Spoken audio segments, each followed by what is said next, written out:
संजय राउत साहब हो, इनके कोई भी नेता हो, सब बीफ की बिरयानी खा चुके हैं, खाते हैं, बंद दरवाजे में खाते हैं। बीफ के कटलेट भी इनको चाहिए, बीफ की बिरयानी भी चाहिए, बीफ का खोरमा भी चाहिए।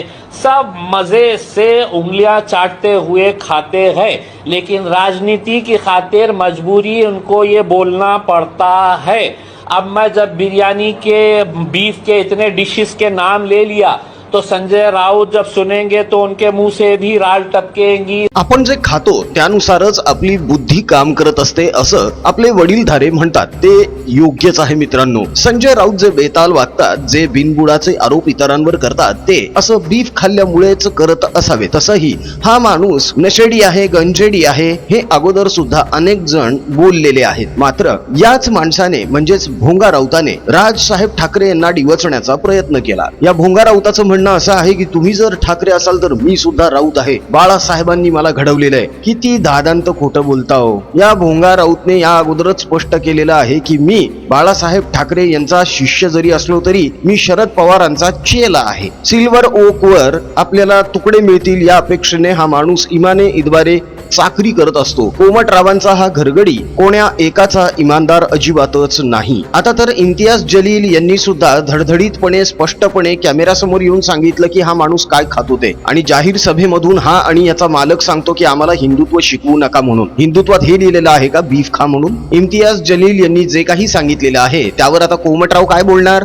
पेंग्विन काय बोलणार? मित्रांनो, आता तुमच्या लक्षात आलं का यांचं हिंदुत्व कसं वेगळं आहे ते? एकीकडे राऊत सर्रास बीफ खातात, त्यानंतर आषाढी एकादशीला आणि संकष्टीला यांच्या गुरूंची म्हणजेच हे ज्यांचे चेले आहेत त्या शरद पवारांची कन्या मटण खाते, आणि हे सगळे जण इतरांना हिंदुत्वाचे धडे द्यायला निघालेले आहेत। छत्रपती शिवाजी महाराजांचं नाव घेऊन हिंदुत्वाचे ढोल वाजवण्याचा निवडणुकीच्या प्रचारामध्ये पुरेपूर प्रयत्न करत आहेत। मात्र यांचं हे ढोंग आणि यांचं हे नाटक वेळीच ओळखा। भोंगा राऊतांनी काय खावं आणि काय ओकावं हे आम्ही सांगत बसणार नाही, कारण आम्हाला त्यामध्ये अजिबातच स्वारस्य नाही। सुप्रिया सुळे यांनी देखील काय खावं आणि काय खाऊ नये हे सांगण्यात देखील आम्हाला अजिबातच स्वारस्य नाही। मात्र आपण जे अभक्षभक्षण करतो ते किमान असं जाहीरपणे लोकांसमोर तरी येऊ देऊ नका, इतकीच आमची विनंती आहे। तुमच्या या भ्रष्ट वागण्यामुळे इतरांनाही भ्रष्ट वागण्याची प्रेरणा मिळते। या नेत्यांना काही होत नाही, मग आपल्याला काय होणार आहे या भावनेतूनही काही जण मग नंतर असली फालतू डेअरिंग करण्याचा प्रयत्न करतात। मात्र मित्रांनो, एक गोष्ट सदैव लक्षात ठेवा, आचार भ्रष्टी सदा कष्टी। त्यामुळे आपल्या धर्म आणि शास्त्रांमध्ये आपल्याला जे नियम घालून दिलेले आहेत त्यांचं पालन करूनच आपण आपलं जीवन व्यतीत करायला हवं। आता पुन्हा निवडणुकीमध्ये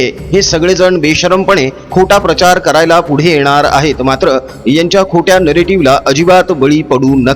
भोंगा राऊतांचं म्हणणं असं आहे की 20 तारखेला मतदान झाल्यानंतर राज्यामध्ये महाभकास आघाडीचंच सरकार सत्तेत येणार आहे आणि पुन्हा एकदा कोमटराव या महाराष्ट्र राज्याचे मुख्यमंत्री बनणार आहेत। मात्र काँग्रेसने या अगोदरच जाहीर केलेलं आहे की जर महाराष्ट्रामध्ये भकास आघाडीचं सरकार आलं तर मुख्यमंत्री हा काँग्रेसचाच असेल। तिकडे शरद पवार यांनी महिला मुख्यमंत्री होऊ शकते असं म्हणत सुप्रिया सुळे यांना सुद्धा पुढे केलेलं आहे। रोहित पवार हे सुद्धा मुख्यमंत्री पदाचा आश्वासक चेहरा आहेत असं सुद्धा जाहीर केलं, त्यामुळे रोहित पवार सुद्धा सध्या हवेत आहेत। त्याचप्रमाणे जयंत पाटील हे सुद्धा कदाचित उद्याचे मुख्यमंत्री असतील असं म्हणून जयंत पाटील यांना सुद्धा चण्याच्या झाडावर चढवायला शरद पवार यांनी कसलीच कमतरता ठेवलेली नाहीये। मित्रांनो, महाभकास आघाडीमध्येच मुख्यमंत्री पदावरून आतापासूनच नव्हे तर गेल्या 3 महिन्यांपासून भांडणं सुरू आहेत, वाद सुरू आहेत। अनेक मतदारसंघांमध्ये बंडखोरी झालेली आहे आणि यांचेच बंडखोर उमेदवार यांच्याच अधिकृत उमेदवारांना पाडण्यासाठी कार्यरत आहेत। या अगोदर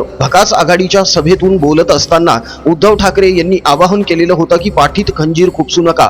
खरं तर उद्धव ठाकरे यांना हे सांगायचं होतं की तुम्ही जर मला मुख्यमंत्री बनवलं नाही तर मी नक्कीच पाठीत खंजीर खुपसेन, आणि हे ओळखायला शरद पवार अजिबातच कमी पडणार नाहीत, कारण शरद पवार यांना या गोष्टीची चांगलीच जाणीव आहे की केवळ मुख्यमंत्री बनायचं आहे म्हणून 25 वर्षांची युती तोडून बेशरमपणे एखादा माणूस जर धडधडीत खोटं बोलून पलट्या मारू शकतो तर तो उद्या चालून आपल्याला सुद्धा तोंड घशी पाडू शकतो. त्यामुळे शरद पवार आतापासूनच सावध चाली खेळत आहेत. नीट लक्षात घ्या मित्रांनो, सुरुवातीला शरद पवार असं म्हणत होते की आम्ही 60 ते 70 जागा लढणार आहोत, आम्ही फालतूच्या जास्तीच्या जागा अजिबातच लढणार नाहीत. मात्र उबाठा गट आणि काँग्रेसमध्ये जास्तीत जास्त जागा लढण्यावरून भांडण निर्माण झालं आणि नंतर हे दोन बोके शरद पवार यांच्याकडे गेले. मग शरद पवारांनी त्या बालकथेप्रमाणे लोण्याचा गोळा ज्याप्रमाणे तराजू मध्ये टाकून जास्तीत जास्त लोणी स्वतःच खाल्लं होतं, त्याचप्रमाणे शरद पवार यांनी उमेदवारांचं वाटप करत असताना सुरुवातीला तिन्ही पक्षांना समसमान 85-85-85 जागा दिल्या. त्यानंतर तिन्ही पक्षांना 90-90-90 जागा दिल्या. बाकीच्या उरलेल्या जागा मित्र पक्षांना देऊ असं त्यांनी जाहीर केलं. मात्र काँग्रेसने शरद पवारांचं अजिबातच ऐकलं नाही. त्यांनी 110च्या वर जागा देऊन टाकल्या. उद्धव ठाकरे यांनी सुद्धा 100च्या वर जागा देऊन टाकल्या आणि जे शरद पवार 60 ते 70 जागा लढणार होते ते सुद्धा आता 95 जागेंच्या आसपास पोहोचलेले आहेत. म्हणजे कोमटराव आणि काँग्रेसला मूर्ख बनवून पुन्हा एकदा शरद पवार यांनी आपली राजकीय पोळी भाजून घेतलेली आहे आणि आपलं राजकीय वजन दाखवून दिलेलं आहे. मात्र आता मूळ मुद्दा असा आहे, मूळ प्रश्न असा आहे की महाराष्ट्रातली जनता या मुस्लिम धार्जिण्या आणि मुस्लिमांचं लांगुल चालन करणाऱ्या भकास आघाडीला बोकांडी बसवून घेणार आहे का? आठवून बघा मित्रांनो, जेव्हा लाडकी बहीण योजना महायुती सरकारने जाहीर केली तेव्हा हेच सगळे नेते घसा ओरडून ओरडून बोंबलत होते की निवडणुका झाल्यानंतर लाडकी बहीण योजना बंद पडणार आहे. भोंगा राऊत तर रोज कॅमेरा समोर येऊन ती एकच रट लावत होते. मात्र भोंगा राऊतांवरच हे बुमरँग झालेलं आहे.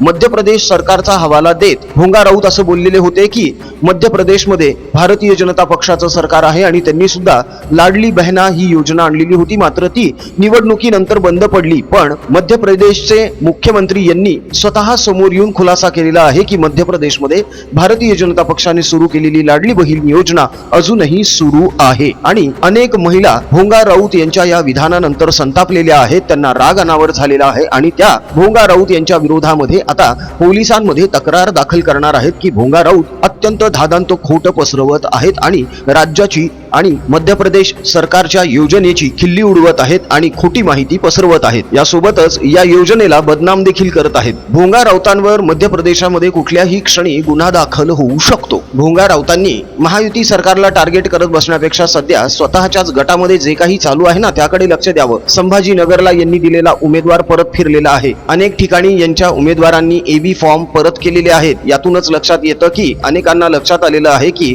उबाठाच्या जोरावर आता निवडणूक जिंकणं आपल्याला तरी शक्य नाहीये. उबाठा गटाला अनेक ठिकाणी अनेक जागांवर उपरे उमेदवार आयात करावे लागलेले आहेत आणि त्यांना तिकीट द्यावे लागलेलं आहे. ज्यांचं सामाजिक कार्य अजिबातच काहीच नाही अशांना तिकीट देऊन उबाठाने अगोदरच आपल्या पायावर धोंडा मारून घेतलेला आहे.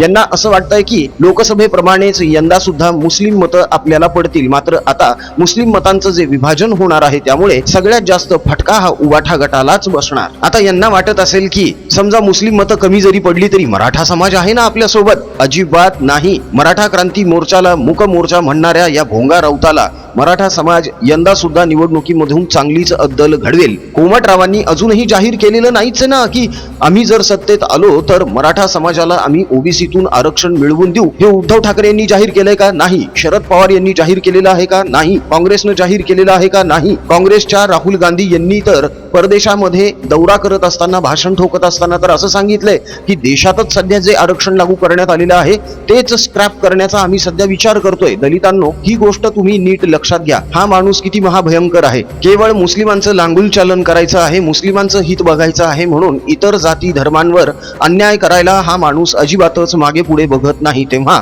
या असल्या दळभद्री नेत्यांना महाराष्ट्राच्या बोकांडी पुन्हा एकदा बसवायचं आहे का याचा एकदा विचार करा. 2019लाच महाराष्ट्रातल्या सुज्ञ मतदारांनी या सगळ्या महाराष्ट्र लुटणाऱ्या अजगरांना बाजूला सारलेलं होतं. मात्र शरद पवार यांच्या धूर्त राजकारणामुळे आणि उद्धव ठाकरे यांच्या मूर्खमंत्री बनण्याच्या अतिमहत्वाकांक्षेमुळे आणि लालसेमुळे हे तीन लुटारू पक्ष एकत्र आले आणि यांनी 2.5 वर्षांचं महाभ्रष्टाचारी सरकार बनवलं. यांनी किती किती काय काय घोटाळे केलेले आहेत हे सगळ्यांच्या समोर आहे मित्रांनो. पुन्हा एकदा यांना महाराष्ट्रामध्ये सत्ता स्थापन करून देऊन पुन्हा एकदा महाराष्ट्राला भिकारी बनवायचं आहे का याचा सगळ्यांनी 20 तारखेला मतदान करताना नक्कीच विचार करावा. या लोकांनी जातीपातीमध्ये किती घाणेरडी फूट पाडलेली आहे याचं ज्वलंत उदाहरण म्हणजे जातीपातीचं द्वेष, जातीपातीचं विष आता शाळकरी पोरांपर्यंत पोहोचलेलं आहे. मित्रांनो, हे पाप धुवायला सुद्धा यांना गंगेत उडी मारून सुद्धा काही फायदा होणार नाही. आपल्यालाच आता एकोपा वाढवून जातीपातींमधलं हे विष जे वाढवण्यात आलेलं आहे ते कमी करून हिंदूंची एकजूट आणि हिंदूंची एकता वाढवण्याचं काम करावं लागणार आहे. ज्यासाठी प्रपंच परिवार मनापासून काम करतोय त्याला तुमचे आशीर्वाद आणि पाठिंबा यासोबतच तुमचं सहकार्य अपेक्षित आहे. प्रपंच परिवाराने हिंदूंची एकजूट वाढावी यासाठीच हिंदू प्रपंच हे नवकोर युट्यूब चॅनल चालू केलेलं आहे, ज्यावरून तथाकथित महात्म्याने पवित्र राम भजनामध्ये अल्ला घुसळून राम भजन भ्रष्ट केलं. काहीही गरज नसताना केवळ सर्व धर्म समभावाची पोंगी वाजवण्यासाठी तथाकथित महात्म्याने कोट्यावधी हिंदूंचं आराध्य दैवत असलेल्या प्रभू श्री रामांच्या पवित्र राम भजनामध्ये अल्ला घुसवला. कशासाठी अल्ला घुसवला? ईश्वर अल्ला तेरो नाम म्हणण्याची अजिबातच गरज नाहीये. सुंदर विग्रह मेघ श्याम गलगा तुलसी शालिग्राम भद्रगिरीश्वर सीताराम भगत जनप्रिय सीताराम जानकी रमणा सीताराम जय जय राघव सीताराम रघुपती राघव राजा राम पतित पावन सीताराम हे सुंदर मूळ भजन जे तुलसीदासांनी लिहिलेलं आहे ते हिंदू प्रपंच या युट्यूब चॅनल वरून नुकतंच सादर करण्यात आलेले आहे, ज्याची लिंक या व्हिडिओच्या डिस्क्रिप्शन बॉक्स मध्ये दिलेली आहे. त्या लिंकला क्लिक करा आणि आपल्या आराध्य दैवताचं म्हणजेच प्रभू श्री रामांचं हे पवित्र आणि मूळ भजन नक्की ऐका. आपल्या पुढच्या पिढीला सुद्धा ऐकवा. आपली पुढची पिढी आता ईश्वर अल्ला तेरो नाम म्हणता कामा नये मित्रांनो. आपल्या पुढच्या पिढीने जर आपल्याला प्रश्न केला की मूळ पवित्र राम भजन कोणतं, तुम्ही आम्हाला शिकवलंच नाही, तर ही चूक सर्वस्वी आपली असेल. तेव्हा स्वतः सुद्धा हे पवित्र राम भजन ऐका आणि आपल्या पुढच्या पिढीला सुद्धा ऐकवा. त्यांच्याकडून हे वदवून घ्या, पाठ करवून घ्या. या सुंदर भजनाची लिंक या व्हिडिओच्या डिस्क्रिप्शन बॉक्स मध्ये दिलेली आहे. लिंकला क्लिक करा, व्हिडिओ नक्की बघा. आपल्या हिंदू मित्र परिचितांमध्ये जास्तीत जास्त प्रमाणावर शेअर सुद्धा करा. हिंदू प्रपंच या युट्यूब चॅनलला जास्तीत जास्त सबस्क्राईब करा आणि आपल्या हिंदू मित्र परिचितांना सुद्धा हिंदू प्रपंच या युट्यूब चॅनलशी जोडले जाण्यासाठी आवाहन करा. अजून जर महाप्रपंच या युट्यूब चॅनलला सबस्क्राईब केलं नसेल तर लगेच सबस्क्राईब करा. सोबतच बेल आयकॉन सुद्धा प्रेस करा, म्हणजे राजकीय विश्लेषणाचे आमचे नवनवे व्हिडिओज सगळ्यात अगोदर तुमच्यापर्यंत पोहोचतील. मित्रांनो, तुम्हा सर्वांसाठी एक खास बातमी आहे, ती म्हणजे महाप्रपंचने नुकतीच मेंबरशिप स्टार्ट केलेली आहे. महाप्रपंच तर्फे दर महिन्याला काही स्पेशल व्हिडिओज, काही खास व्हिडिओज सादर केले जाणार आहेत, ज्यामध्ये लाईव्ह चॅट सुद्धा असणार आहे, जिथून आपण एकमेकांशी थेट संपर्कात राहणार आहोत. मात्र हे करण्यासाठी तुम्हाला मेंबरशिप घ्यावी लागणार आहे. या मेंबरशिपचं सन्मान शुल्क खूपच कमी ठेवण्यात आलेलं आहे. तेव्हा सबस्क्राईब बटनच्या बाजूला जे जॉईन नावाचं बटन आहे त्या बटनला क्लिक करा आणि महाप्रपंचची मेंबरशिप आवर्जून घ्या, आग्रहाने घ्या आणि थेट संवादाला सुरुवात करा. मित्रांनो, आजचा व्हिडिओ कसा वाटला हे कमेंट मध्ये कळवायला अजिबात विसरू नका. आमचा कमेंट बॉक्स तुमच्या प्रतिक्रियांसाठी आतुरतेने वाट बघतोय, तेव्हा पटापट कमेंट्स करायला सुरुवात करा. राजकीय बातम्या, राजकीय घडामोडी, राजकीय अपडेट्स रंगतदार पद्धतीने जाणून घेण्यासाठी बघत रहा महाप्रपंच. पुन्हा भेटूया पुढच्या व्हिडिओमध्ये. जय हिंद, जय महाराष्ट्र, वंदे मातरम, जय शिवराय, जय शंभूराजे, जय भवानी, जय जगदंब, भारत माता की जय, जय श्रीराम.